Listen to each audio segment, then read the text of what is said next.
Hi hello friends, welcome to my channel. எல்லோரும் எப்படி இருக்கிறீங்க? நல்லா இருக்கிறீங்களா? இன்றைக்கி நம்ம என்ன பார்க்க போகிறோம் அப்படின்னு பார்த்தீங்கன்னா, இன்றைக்கி நம்ம ரொம்பவும் டேஸ்டியான, ஈஸியாக செய்யக்கூடிய, ஹெல்த்தியான ஒரு கோவைக்காயை வச்சு கிரேவி தாங்க பார்க்க போகிறோம். வாங்க எப்படி செய்யலான்னு பார்க்கலாம். அதுக்கு முதல்ல நம்ம இப்போது ஒரு கடாயை எடுத்து அதில் 2 ஸ்பூன் எண்ணெய் சேர்த்துக்கலாம். இப்போ நல்லெண்ணெய் சேர்த்துக்கிட்டோம் அப்படின்னா நல்ல டேஸ்ட்டாக இருக்கும். இங்கே பாருங்கள், அதில் நான் சோம்பு கடுகு சேர்த்து நல்லா பொரிய விட்டுறலாம்.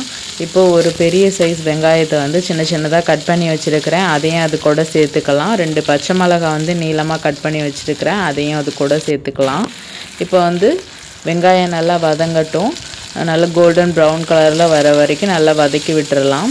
இது சீக்கிரமாக வதங்கணும் அப்படிங்கிறதுக்காக நம்ம அது கூட கொஞ்சம் போல் உப்பு சேர்த்துக்கலாம். உப்பு சேர்த்து வதக்கும் போது சீக்கிரமாகவே வெங்காயம் வதங்கி வந்துடும்.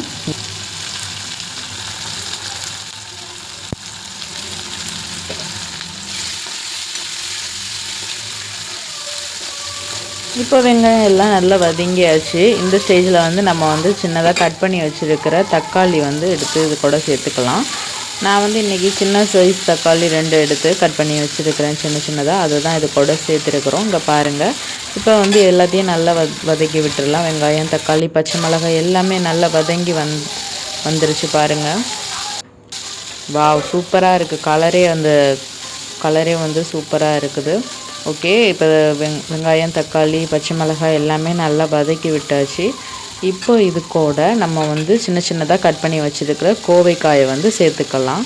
இங்கே பாருங்கள், நான் ரவுண்டாக கட் பண்ணியிருக்கிறேன். இதை அந்த நீளமாகவும் கட் பண்ணுவாங்க. நான் ரவுண்ட் ஷேப்பில் தான் கட் பண்ணி எடுத்துருக்கிறேன். இது எல்லாத்தையும் நம்ம இப்போ இது கூட சேர்த்து நல்லா கிண்டி விட்டுடலாம். இப்போது இந்த கோவைக்காய் லைட்டாக மூடி போட்டு ஒரு 5 மினிட்ஸ் குக் பண்ணிடலாம். ஏன்னா அப்போ தான் கொஞ்சம் வேகும். இது ஈஸியாக, சிம்பிளாக, நம்ம சீக்கிரமாக செய்யக்கூடிய ஒரு ரெசிபி தாங்க இது. வீட்டில் இப்போ காய் எதுவும் இல்லை, நம்மளுக்கு கோவைக்காய் தான் இருக்குது அப்படின்னு இருந்துச்சுன்னா இது ஒரு 5 மினிட்ஸில் நம்ம டக்குன்னு குக் பண்ணிடலாம். டேஸ்டியாகவும் இருக்கும், ஹெல்த்தியானதும் கூட.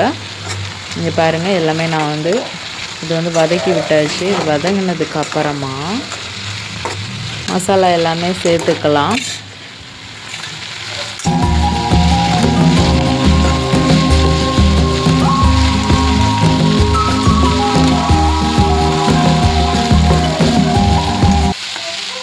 இப்போ இது கூட மஞ்சள் தூள் ஒரு சிட்டிகை, மிளகாய்த்தூள் நம்ம காரத்துக்கு ஏற்ப நான் இன்றைக்கி 2 ஸ்பூன் எடுத்துருக்கிறேன் மிளகாய்த்தூள்.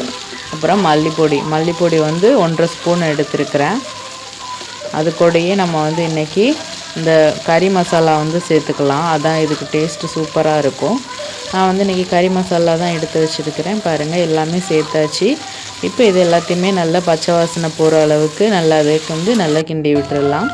இப்போ இது கூட நம்ம தேங்காய், பூண்டு, ஜீரகம் இது எல்லாமே போட்டு நான் மிக்ஸியில் அடித்து வச்சுருக்கிறேன். அந்த மசாலாவையும் இது கூட நம்ம சேர்த்துடலாம். இங்கே பாருங்கள், தேங்காய் அரைப்பு எல்லாத்தையும் இது கூட சேர்த்து நல்லா மிக்ஸ் பண்ணி விட்டுறணும்.